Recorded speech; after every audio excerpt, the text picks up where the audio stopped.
Hey, how's it going, artists? It's Wallet here again. I know it's been a while since last. I've been doing a bunch of work with the students in my cinematic design course, a bunch of evidence work. I've been creating artworks and music, you name it. It's also a really great summer so far here in Sweden, even with the whole corona situation going on. Now, I made a painting yesterday, and it took me about 1.5 hours to make, so we'll be going through that process today. And I've seen this channel grow so much every day, so thank you so much for subscribing. And if you're new to the channel, hit the subscribe button, and I hope you enjoy what I do as well. Now, just a quick thing before we head into the walkthrough. So we've been building a really awesome platform for Evident. It's gonna have chats and groups, and you can take art courses in there. We're gonna have challenges and contests and you name it. So check that out as well somewhere here in the description. All right, enough of the niceties. So grab a Coke, coffee, or whatever it is that you're drinking, and let's start painting.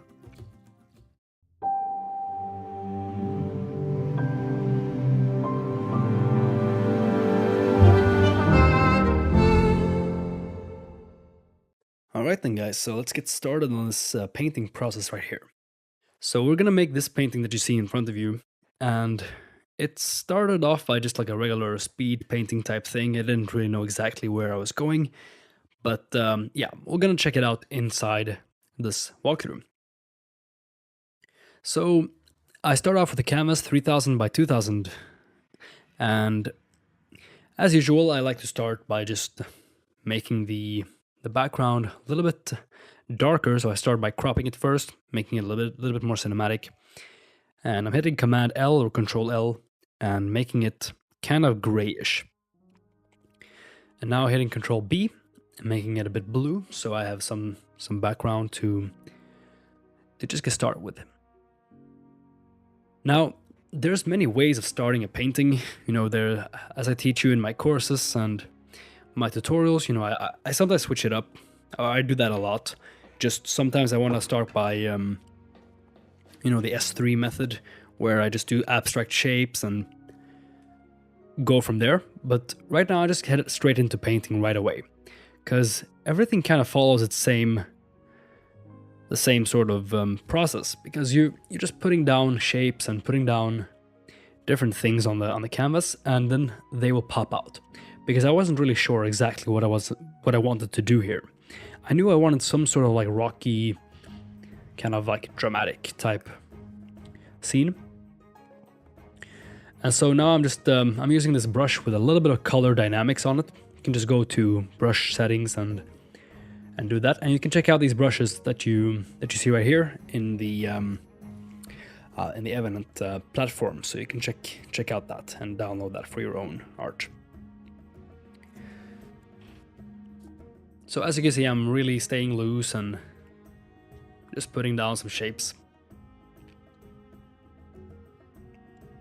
Sometimes I do this entire process in one layer, but yeah, right now I just decided to make more layers and make it easier on myself when I want to add some separation and manipulate the painting a bit. So this intro kind of like start here is all about experimentation. You want to try out a bunch of different stuff, see what comes out of it. Because I still don't know what I want, but I kind of had this idea of having like super bright light from the sky, and then some floating rocks, or maybe like a huge monster or something in the background there, kind of hidden by the mist. And I'm just putting down some brush marks still.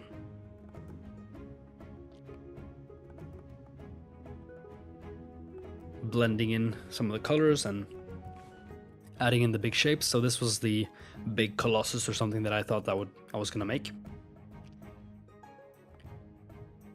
Just erasing out, painting in, and seeing what shapes can come out. And this kind of looks like a big, I don't know, like a rock crab or something like that. You never really know what you're gonna get when you follow this type of method of painting.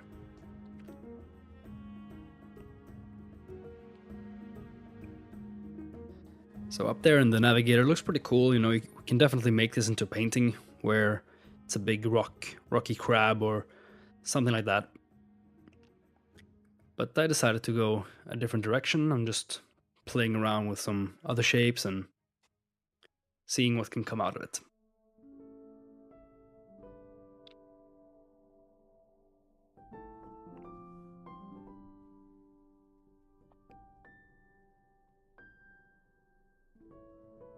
So now I was thinking this kind of looming gorilla or something like that.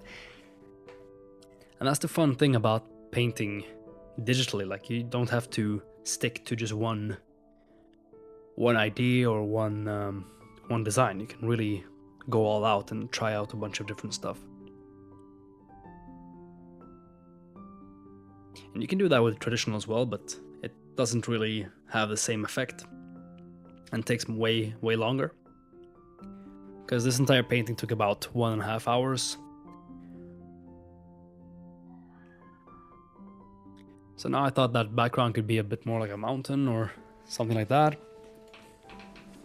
And I'm always thinking about the design principles that I teach in cinematic design. It's always about finding a pleasing composition, creating good balance inside of the painting and harmony with itself. It's very important to keep those things in mind. And so right now I'm just making a new layer. I thought maybe this could be like a bright grassy field or something, like a circle, and the sun would come from the left or something pretty dramatic like that.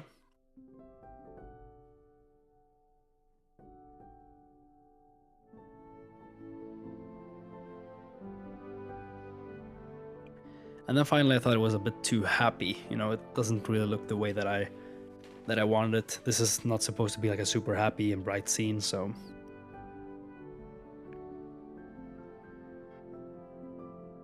you know, I'm just thinking about things, and here I started to think about that floating rock idea. And the same thing here. Here I'm thinking about the proportion, that kind of design principle, where you don't want things to be identically big. You want to have something like, you know, 80% big shapes, maybe 50% or 15% medium shapes, and then just 5% small shapes.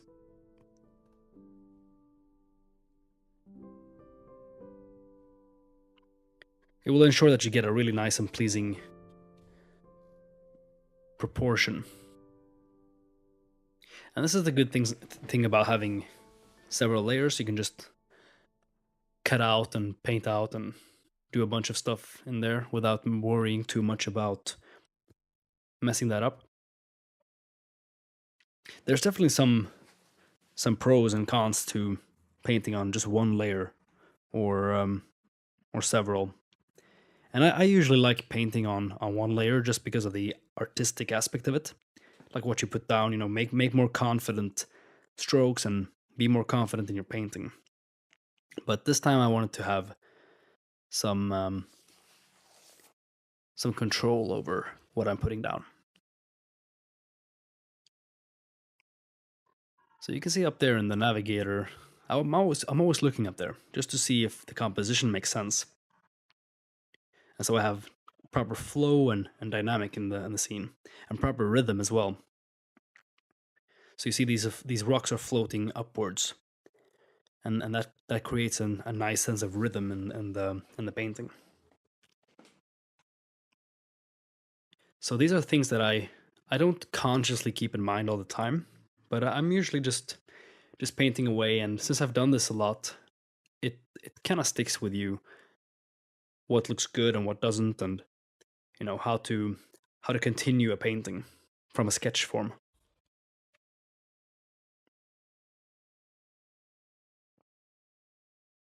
So here I'm just making the background a little bit more bluish, pushing it a bit more into the back, or magenta.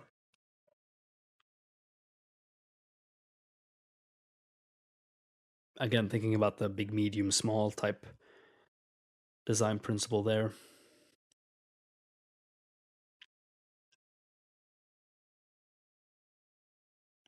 And you know, I'm having these foreground elements, and I want things to recede into the distance. So I'm always thinking also about the atmospheric perspective and how things are going back into the distance, both in terms of foreshortening and also in terms of atmospheric perspective and regular perspective as well. I'm always kind of just keeping in mind what type of perspective this is.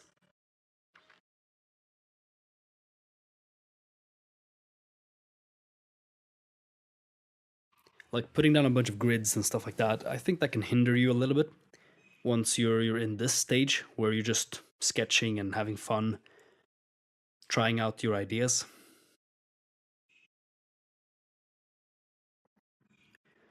Just adding in a bit of texture there.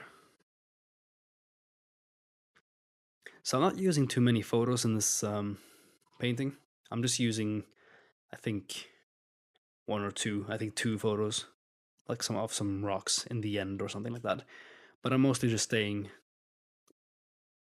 I guess, traditional digital painting.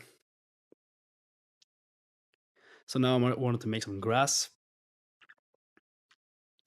and the color scheme of this will change a little bit as we go. So right now it's mostly like bluish, magenta, kind of gray, and adding in some of that. Like you see how gray it is if you look there in the Coolers plugin there. Staying very muted, and that gives it a sense of seriousness, a sense of realism. So if you want more realism in your paintings, try to limit the amount of saturated colors that you're using.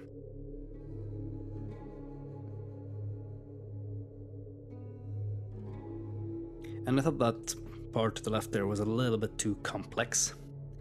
So that's another thing to keep in mind, is to try to simplify your paintings, simplify what you're doing and the general idea you want to bring out, both in terms of shapes and also your composition and stuff, so, because simple is really great.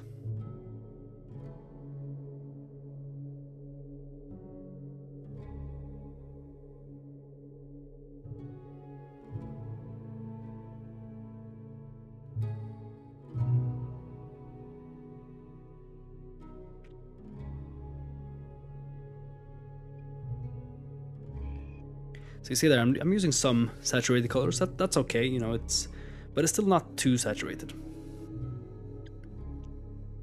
And this is the great thing about layers, you know, I can just take it around and see if I like it small or big, or because small was pretty cool as well. I thought that gave it a nice sense of space. And there I just copied it over. I think it's Control J or Command J. And finding some good position for some more rocks.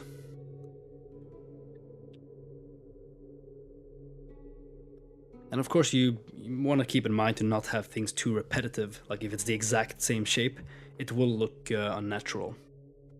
But repetition is another design principle to have things to create some sort of harmony inside of the painting. You want to always try to kind of have the same elements, like they feel like they're in the same universe.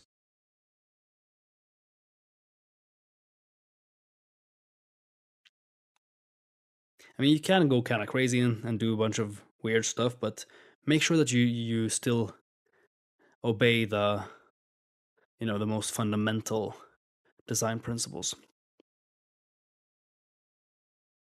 At least in the beginning, then you can start breaking them and trying out a bunch of cool stuff like that. But you can make it easier on yourself and just start painting in a simple way. I am opening up the design course again, the cinematic design course. That's going to be next month when we're launching the new Evident platform. So definitely check that out if you're interested in learning more about these design principles and a lot of that stuff. It's really a great course with a lot of great results so far from my students. So here I just made the background a little bit darker. I wanted that light that I was thinking about in the before to really shine through here and create a really dramatic atmosphere.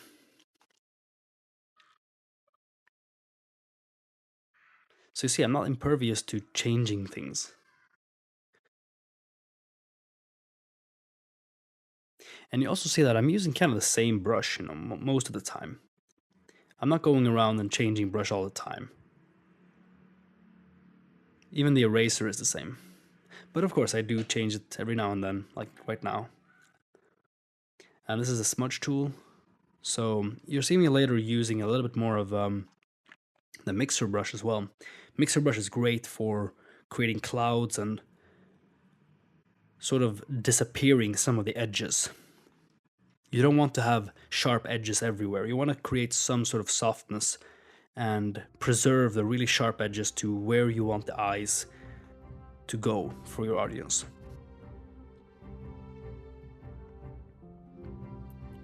So here I'm making a new layer, and I thought I'd make a little character there,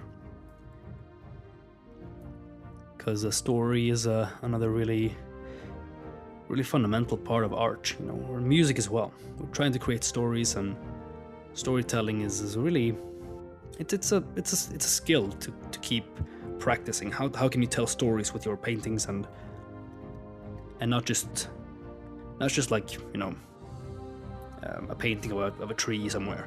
I mean, it's nice to tell a little bit more of your visions and your stories.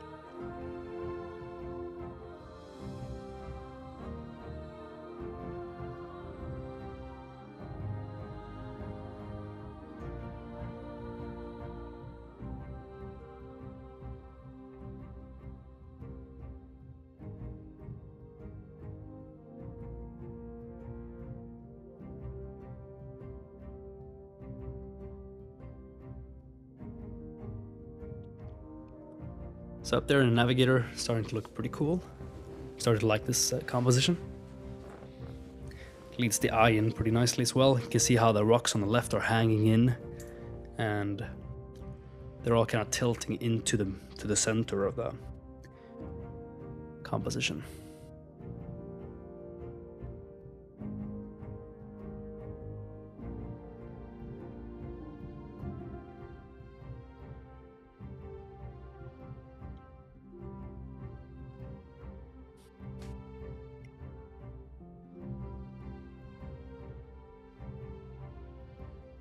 And you can find all these brushes in the Evident brush pack if you haven't already downloaded that. So you see here, I made a new layer, and I just like made those brush strokes go up, and I thought that looked a little bit like a geyser, which was pretty cool. Like something is really spewing out of the earth and sort of falling down with the droplets.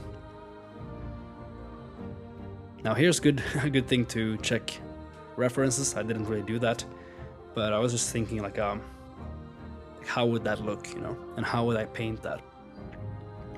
I'm always thinking about that when I go out and travel or just do random stuff. I'm looking at stuff and like, oh, that looks pretty cool. How would I paint that? Like how would I build that up inside of Photoshop?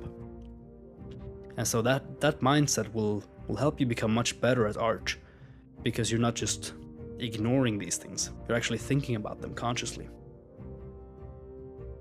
And you see, that kind of looks like a geyser, I guess.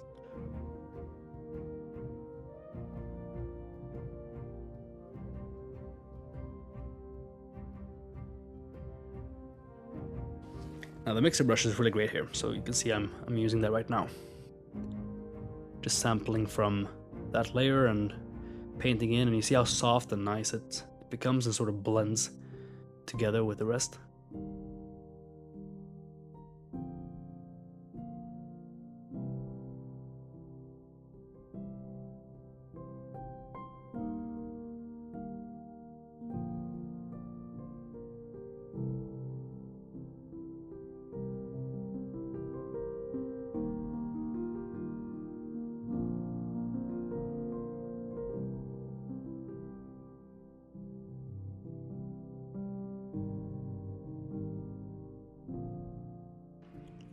So I thought these clouds or these geysers gave it a really cool dramatic effect together with this light here.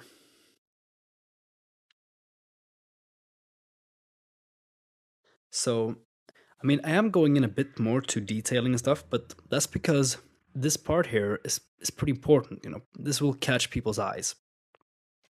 So I really want to get that down pretty soon, like right now, because I want these edge lights, these rim lights, to really catch that super bright skylight, and also have some differences to these lights, so they don't all look, to you create a little bit more of a three dimensionality. You're gonna see later. I'm gonna create some more rocks and then put them more in the like behind, I guess behind the light, so they shine up much more.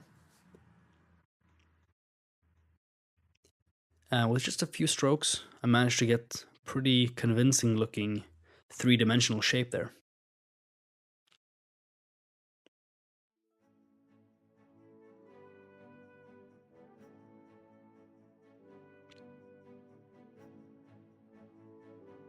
So now I locked the layer. You can see up there, that button there, the checker button.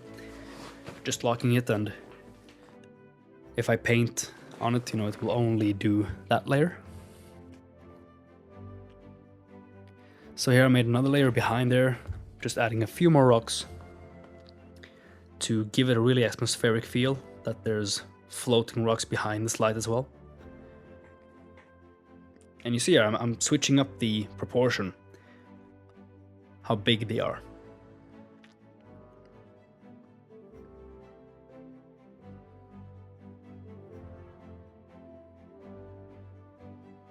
And I thought that looked pretty cool.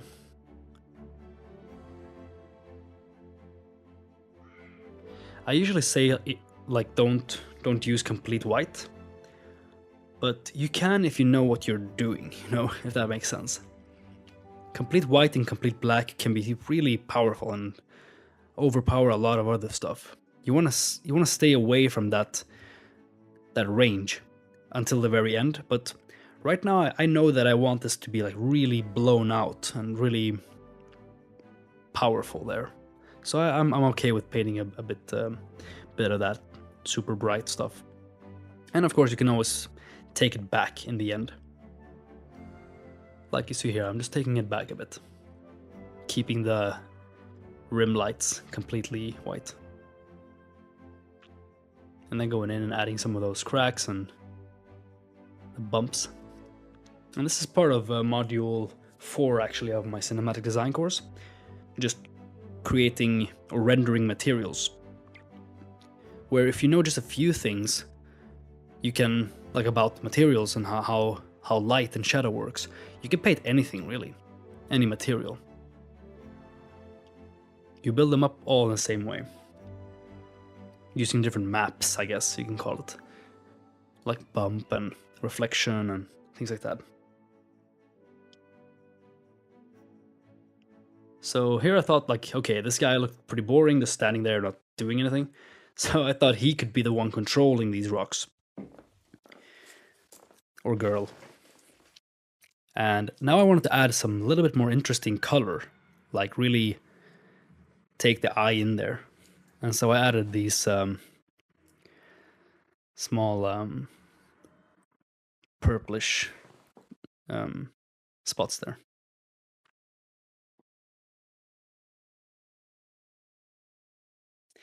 And yeah, you should probably do better than me when it comes to saving. I still haven't saved this. I kind of get swept away, getting into a flow state. You want to do that, try to get into the flow state. And you do that automatically by just enjoying painting art and not worrying about the result or anything like that. You just paint because it's fun and things usually solve themselves.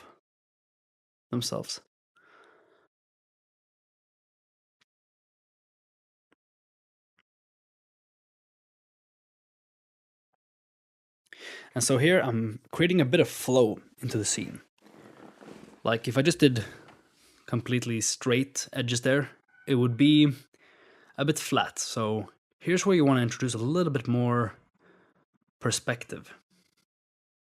See how the lines sort of go into him.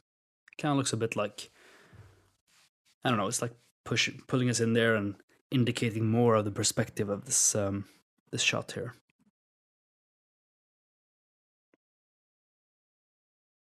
So I'm still playing around with the composition, seeing what works. But I like this one. I think that looks pretty cool.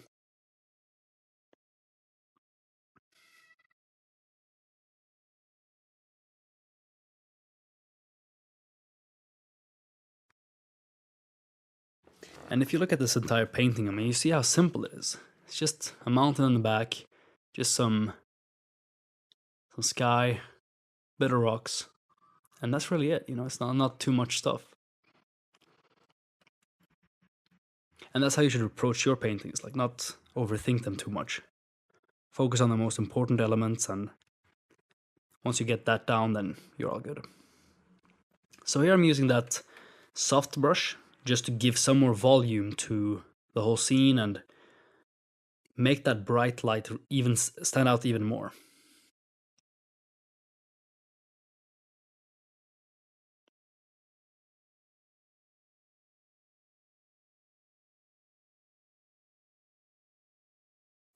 I'm just using the lasso tool, cutting out that part there, because I actually had them in the same layer before.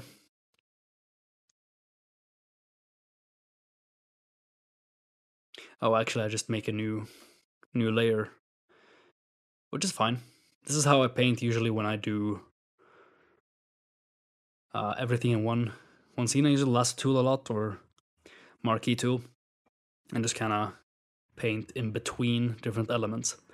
And you see how that kind of separates this foreground mountain rock thing, cliff, with the background.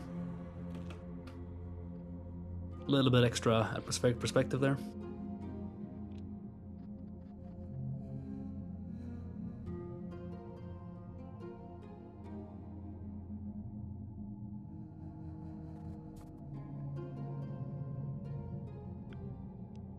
And just seeing if I can make that a little bit more blue.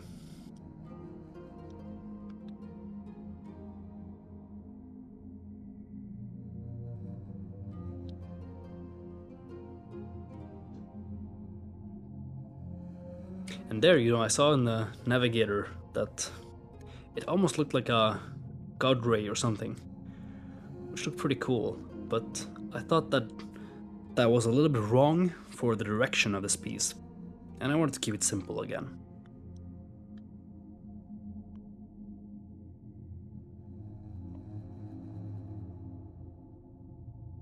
So just locking the layer again and then adding a little bit more texture to the grasses here.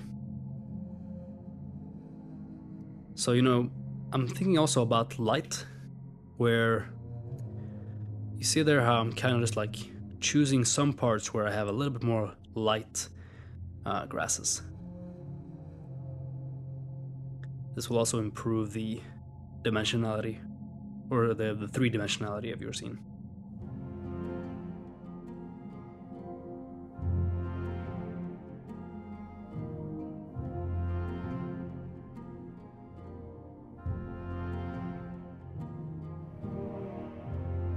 And here I'm kind of confused with the layers, trying to paint, but that layer is in front there, so.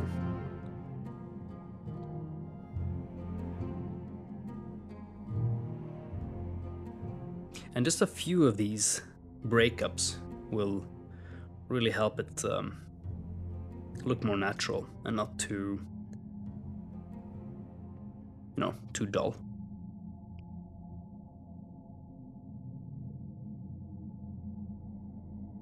Making it a bit more saturated now, just in a few parts there. That will attract the eye. It's okay to have some parts being super saturated. Or that's not even super saturated, it's like middle of the range. But it still looks very saturated because of the surrounding. You know, color theory is all about relative colors around it.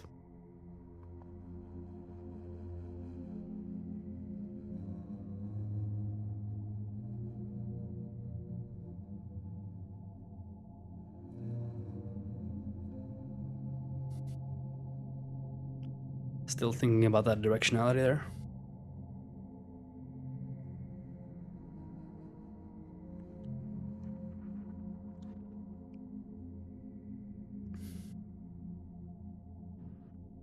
And so I'm just jumping back and forth and starting to render out some parts, because I'm pretty happy with this composition. I know this is where it will probably end up in the end. So now I can go in and make the rocks look a bit more rock-like, and the grasses and the clouds and stuff like that.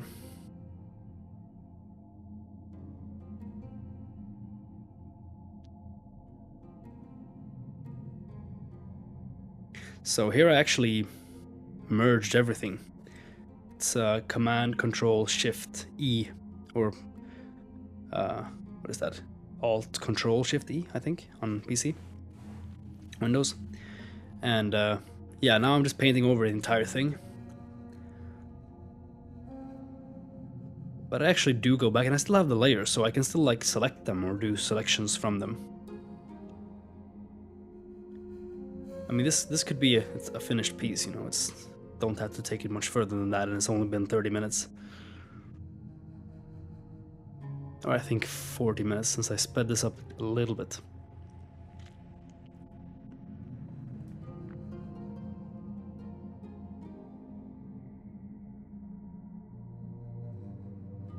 Thought of making the character a bit bigger and maybe change the size, because I thought that kind of, I don't know, it felt a bit heavy on the left side.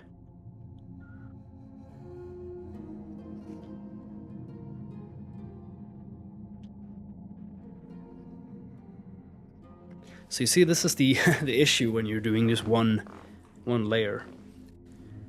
It's totally fine. You can just erase that part out. So you see there, I'm just erasing it. And now I can actually move that character. So you find these nifty ways of working inside of Photoshop.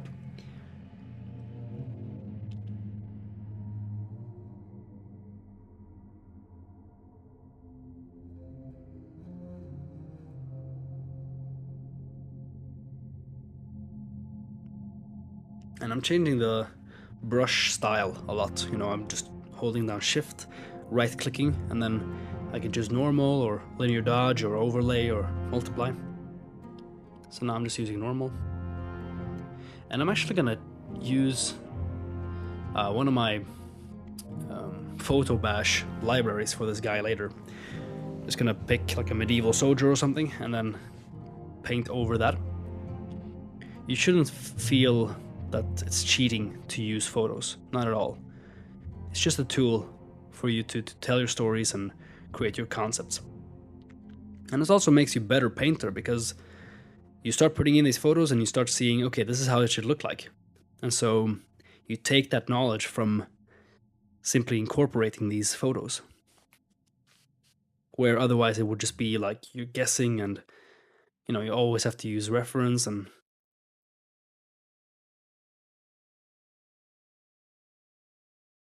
making a new layer there, making sure this scepter thing is brighter.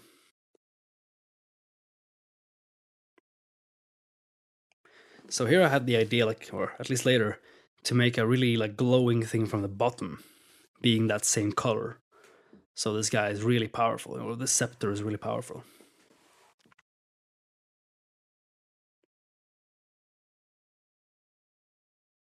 So now I'm just evaluating the painting, switching it back and forth and seeing if I can do something else. So I actually take that away, that merged layer there, just because I thought I could make a little bit more stuff with the layers before I merge everything together. So I just make a new layer here and adding some darkness there, and I'm making the character smaller again. I think small characters usually make the scenes a bit bigger. So here I'm actually going into this stock photo library from Photo Bash. It's called Medieval Infantry. And so you see this this guy here, the lighting is a little bit off, so I'm gonna have to paint over that and make sure that it looks like part of the same scene. But I like the robe that he had, and I thought it looked pretty cool.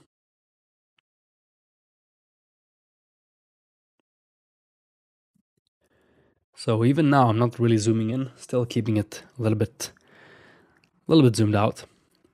I am zooming in a little bit now, but But yeah, so now I'm just painting over it, changing up the stock photo a bit. And I'm trying to get the same pose as last time. That he's holding up that scepter.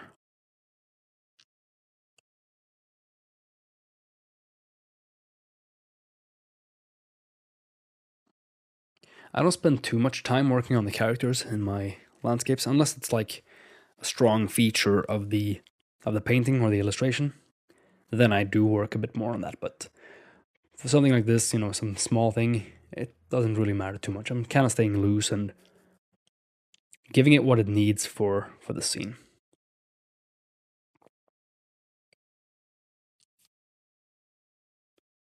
And I'm mainly just using shapes, not doing too much else with details and textures and stuff like that. Just painting that in again.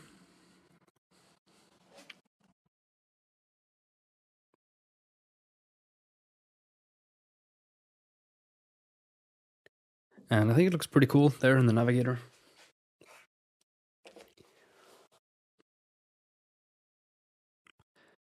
So again here, it's very important when it comes to anatomy and human proportion and things like that to, you know, get that right, because humans really see that very well.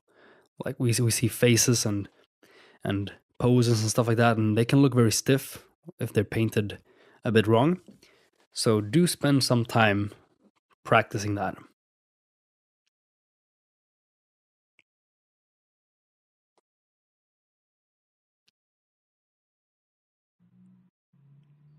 And you don't have to get it right the first time. You can use some photos and get some inspiration from there, but yeah, practice makes progress. There's no perfect here.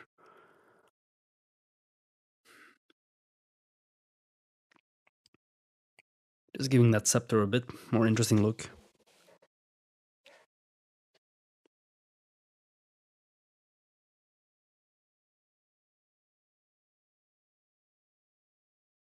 I really think this could be a cool, maybe a scene in a game or something like that. Like, yeah, like this guy is traveling and finding the scepter somewhere in the mountains and starting to lift stuff.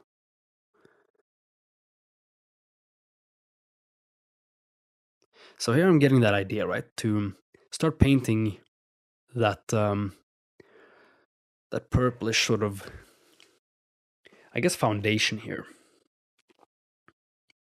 And I'm starting with the rocks itself, so they get some of that reflection from some bright purplish source down there. And I like that effect that it gives. Very, very dramatic.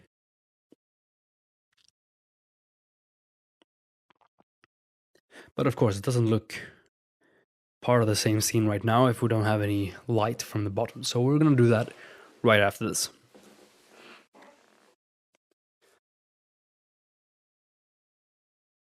And I'm not going too over the top with this.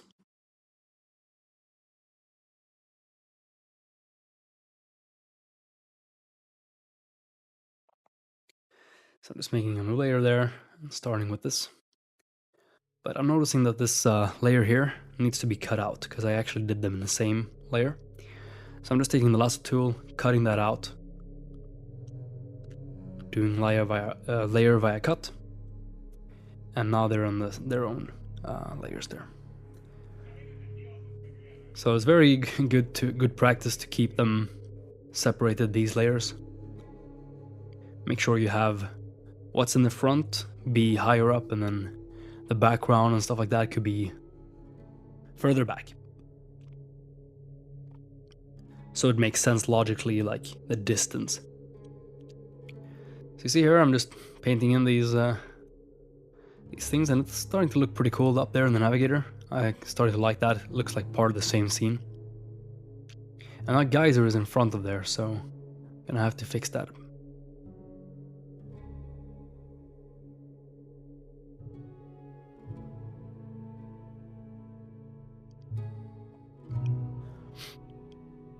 Some linear dodge there. And it's a bit too bright purple, so I'm gonna actually dial that back a little bit. make the character a bit smaller.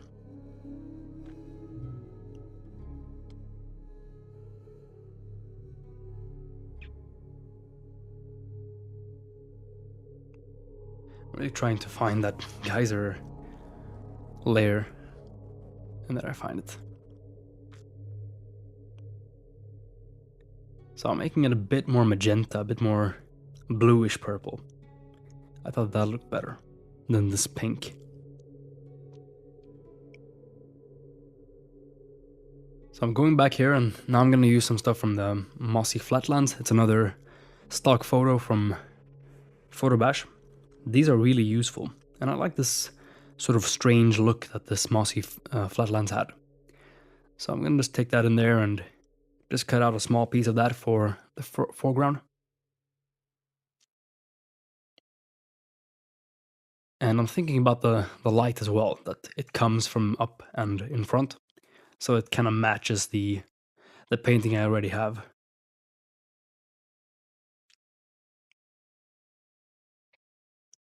It's good practice to do that. So here I'm clipping it down to that layer under there.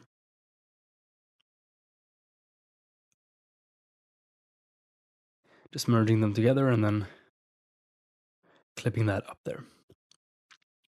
And so now I want to warp it to make it look a bit more like it's receding into the distance. So it feels coherent and, part of the scene.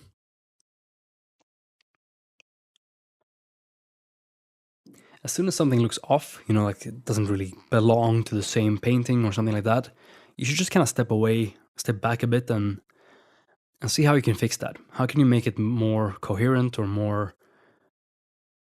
sort of cohesive with the entire, either the colors or the values.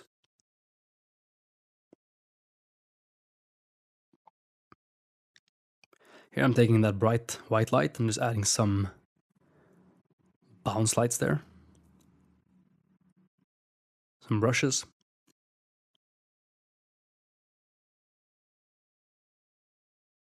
And I'm just painting over, making sure that it looks painterly and doesn't look like just pure photo.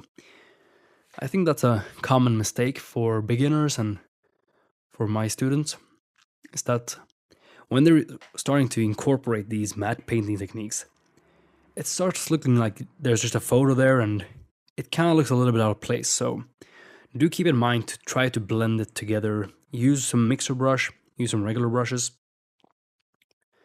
and paint it in and blend it in so it appears that it's part of the same unity.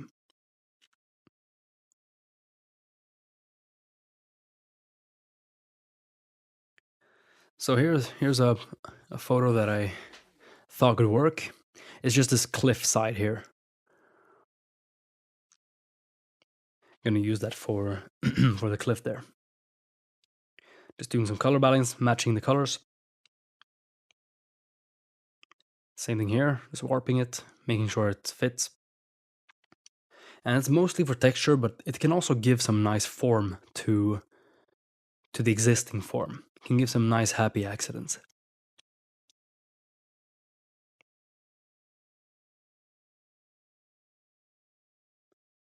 So it's quite subtle, but it's still there, And I'm actually going in and checking out these different layer styles. So doing soft light there and just making it a bit brighter.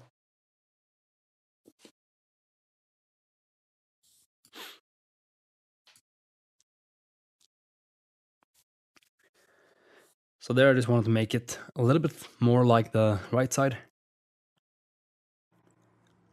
And same thing here, I'm just trying to achieve the same harmony within the painting.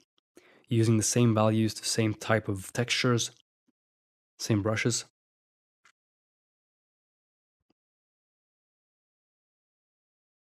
Otherwise it would just look too out of place. And I kind of like that. So I'm actually copying over that and then doing the same thing on the other side. So I'm sort of just pasting that in there.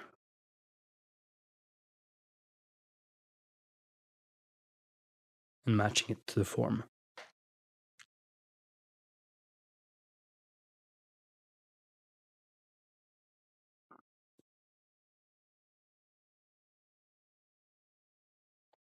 Same thing here, just blending it in.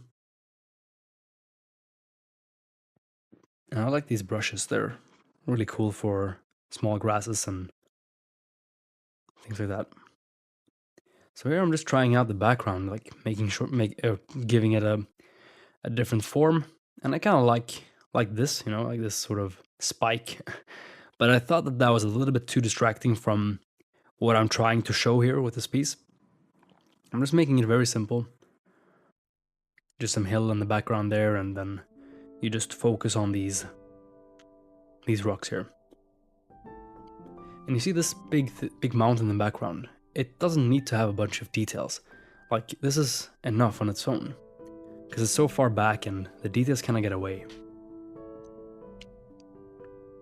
Just smudging it out a bit, and I'm gonna use more mixer brush. This brush that you see here, together with the mixer brush, is really great. And I'm erasing with the same brush.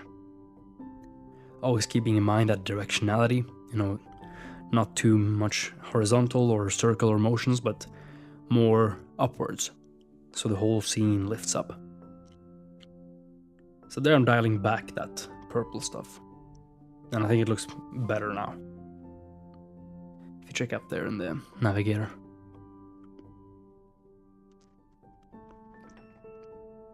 I think I do overdo it just a little bit with this, but yeah, anything goes. It's art, you know, it's painting.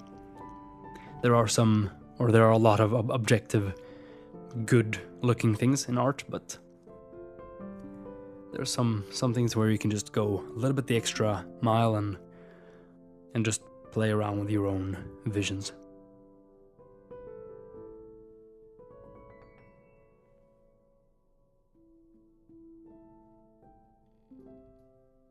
So yeah, I'm just painting over there, giving it some bounce light there. It's still very simple details, very simple shapes. Always making it part of the same scene. And the directions are going downwards to the right, so we're led into the scene and not like out or something. Refining these rocks here. Spending more time on these because they're an important focal point.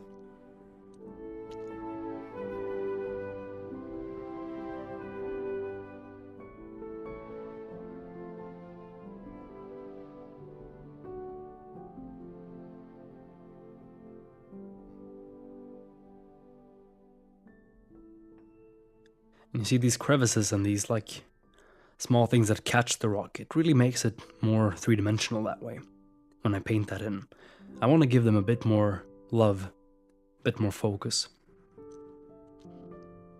It really does a lot to do that, because you see where it's not hit by the light, there's not too much stuff going on there.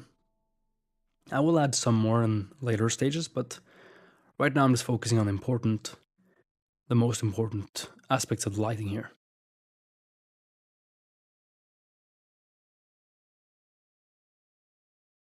Same thing here, keeping it very vertical with these geyser clouds here. And you know, there's all sorts of edges, or like there's three main edges. So there's hard edges, and there's soft edges, and then lost edges. And you can see here that that there's some soft edges on the edges of the geysers, and then inside the geysers there's lost edges, like there's no real edge. And then there's like hard edges with the rocks there floating and the character and stuff like that. And you want to keep these in mind when thinking about your focal points and trying to give some space and breathing air, you know, for the viewers. If you have hard edges everywhere, it won't look that good. It will look too overwhelming. And here I'm doing some bounce light. So you see how that kind of makes it more part of the same scene. If I just keep it very, you know, flat and not work too much with the bounce light and thinking about the global illumination, then I'm missing out on making it look more part of the same scene. So that's definitely something to think about. Here I'm just taking away some of the edges. Actually took that away a bit. Still keeping it vertical.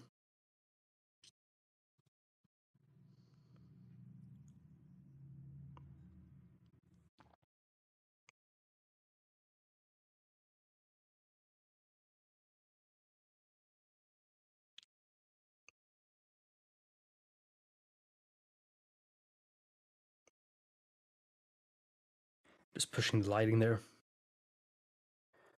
And I'm adding some God rays and stuff. I always overdo this. So I think I take away most of that. It just becomes too much, too dramatic. And since I did that on the same layer, that's not too good because I kind of changed my mind there. And yeah.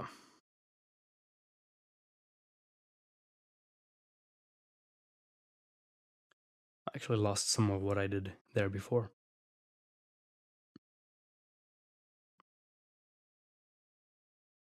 So I'm just going to where I started with that stuff. So here I'm just using overlay and pushing the values a bit here. A great thing to do is value check your paintings. I don't do that here, but maybe I can create another video where I'm just doing that, like showing you how you can value check your paintings to make sure that the values work, because values are way more important than colors. They tell everything, really. Colors just tell you, something, but you can still see everything with value and discern what the scene is and what the concept is.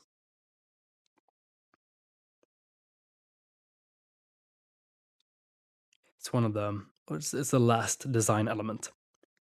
First one being shapes, that's the most important. And then you have form to describe that shape. You have texture, you have depth and space, and then finally you have the color. So just adding in some small elements here and there, keeping that proportional design principle in mind. And here I wanted this face to be a bit more bright because it's actually facing up where it's brighter than the stuff below. So I'm just pushing the lighting a little bit more there.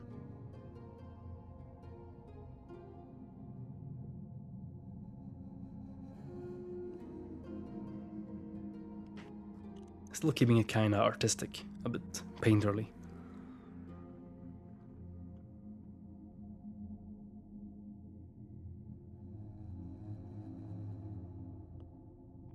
Because you see, now I have most of the colors already set, so I don't need to go in and picking colors, from the color wheel there. You can just start picking around the painting.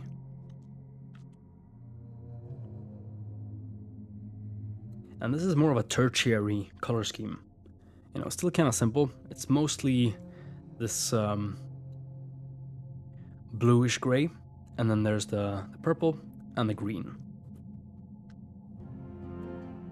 And the purple and the green, they complement each other very nicely. They're complementary. While the blue is a bit more of a support to the blue. Or the green, I mean. So there I just made another layer, merged everything together, and starting to paint over. And you see here, I'm actually taking this layer and I'm duplicating it in here, because I wanted them to be a bit darker and pop out a bit more. But I remember that I lost the details there. So I'm actually just gonna take the selection. I'm gonna hold down Command and click the layer, you can see here. And so I get the selection there instead. And so I can just go back to the merge layer and make it darker. So that's the cool thing about having these layers still under there. You can actually use them again. You can duplicate different parts of the project into different areas if you want to continue, building some small continuations here and there.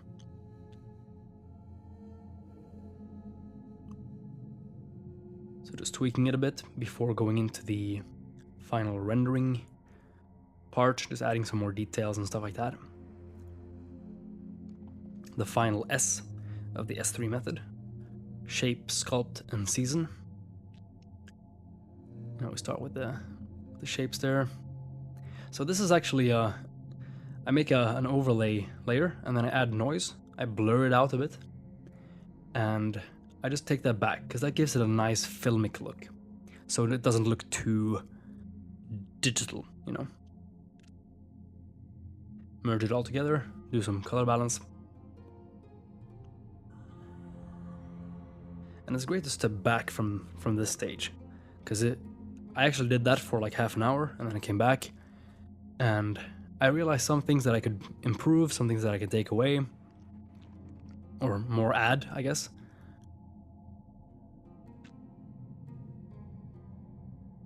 So you see here I added another layer there. It's like a little bit of some color and a color layer style and very low opacity. And that actually gives it a nice color variation, just a little bit. I usually do this. It's more of my kind of signature thing that I do. I don't see many other artists do this, but you can try it out yourself. It just adds a little bit of a cool color variation to the whole painting. I just do kind of random blues and greens and everything really. And some purists might say that that's not the best thing to do, but I don't care. We're making art here. So here, after stepping back, I'm actually noticing that I have too few very small shapes. So like I said before, you know, we always start with shapes, and the proportions here were there were too many medium shapes. There's not enough small shapes here, so I decided to add a bit more of that, you know, repetition, where we have the same type of shapes, the same type of forms, but much smaller. So 5%, you know, of the painting should have a bunch of small elements. And you'll see how that makes it look much better. Still keeping the lighting in mind. And they're very simple, you know, it's just like blobs of paint and then some light from above and some light from below. Starting with big shapes, one color. Keeping the direction in mind, the rhythm.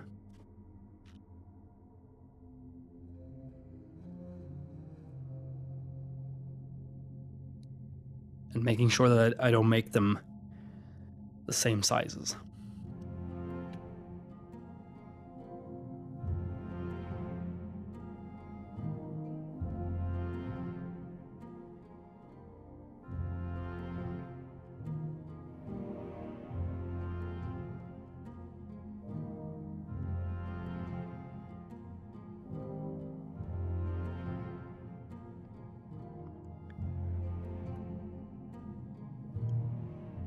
So you see how fast it goes to just create a shape into a form that actually fits inside the scene. And I will improve the other rocks, the ones that are in the focal point there. Just adding some crevices more to that and some form. Some cross-sectional lines, you know, that's a way to indicate form. There's texture and there's light. And there's cross-sections, you know, where it's just lines that indicate how the form is formed.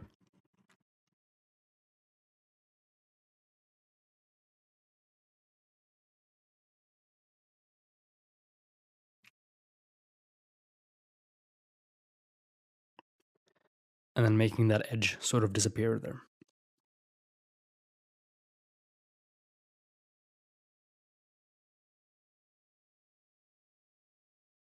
So it's all about small details from here on out. I'm gonna add some small compositional things when I step back and look at the balance of the whole scene. See what I mean in a sec. So you see there, you know, I just thought that the left side had too little weight to it, so I added a very similar shape to that one on the right there. Start with a big blob of paint and just very quickly like that, and you create a small cliff. I'm blending it in again.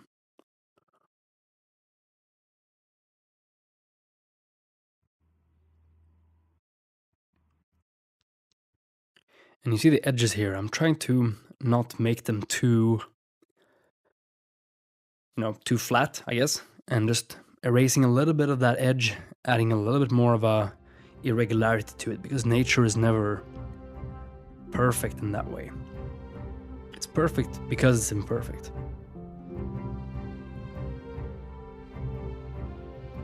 And you see there, just making some very simple shapes, adding in a little bit of that light, and that's all you need, and you have a little rock there.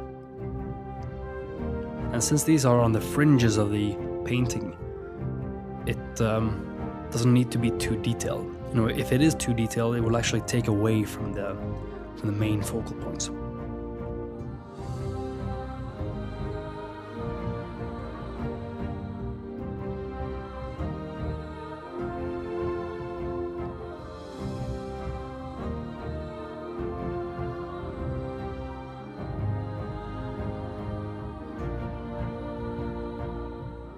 So, you could call this painting finished, but yeah, it's really up to you, it's, I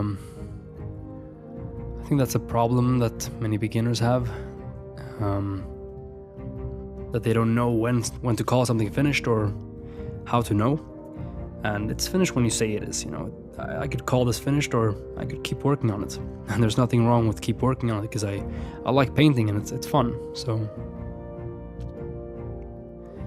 Just making the scepter a little bit more stick out.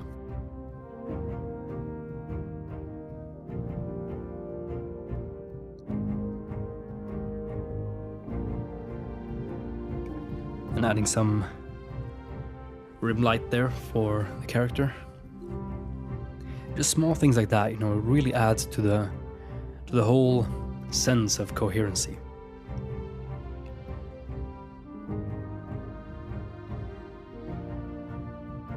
Zooming out, seeing if I like it, what I want to change.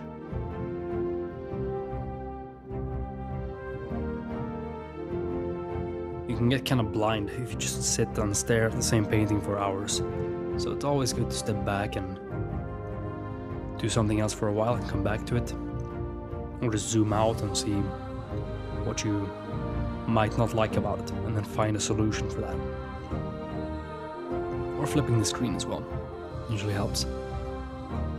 So now I'm cropping the painting because I thought it was a bit too high. And I don't have a system for this, I just do what the painting needs. So I thought this looked way more cinematic, like a movie.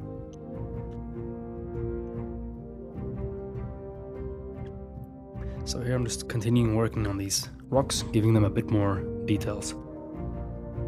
And I'm gonna start adding in these nice cross sections to indicate form. Just a few of those lines really help.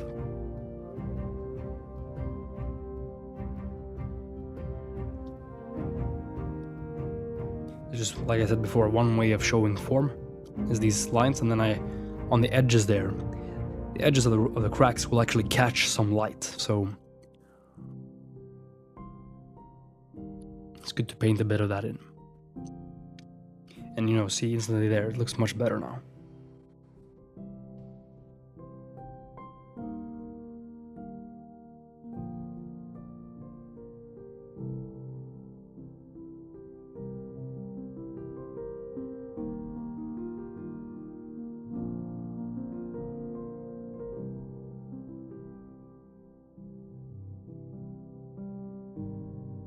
Same thing here, just creating a bit more crevices and cracks and stuff.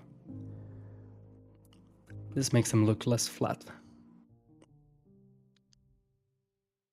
You want to be kind of smart about doing this, think a little bit extra on what it is you're painting.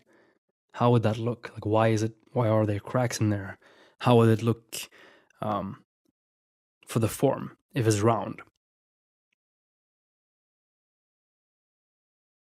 Just adding some more of these cool looking things, catching the light.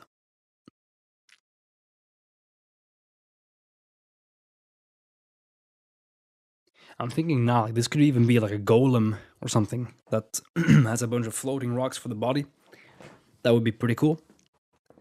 Can make arms or something, because that rock there on the top there looks a little bit like a face.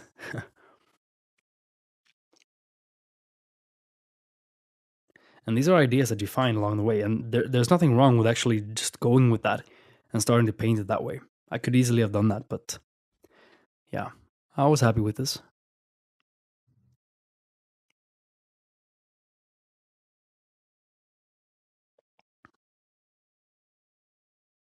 So starting to end, or coming to the end of the painting.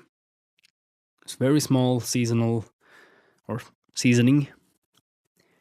Adding some more bounce lights and a few more small things, and yeah, coming up to the end here.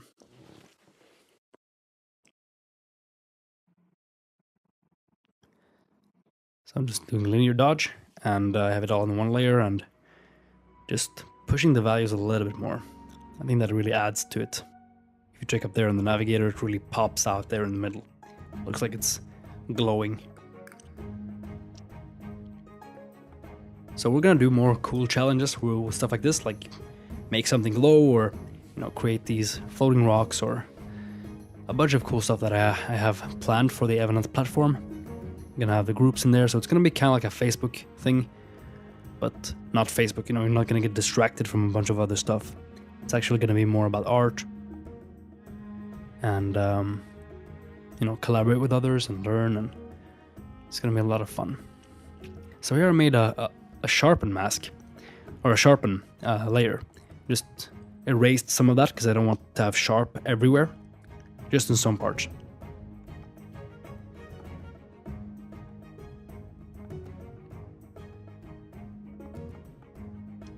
So a stamp visible there.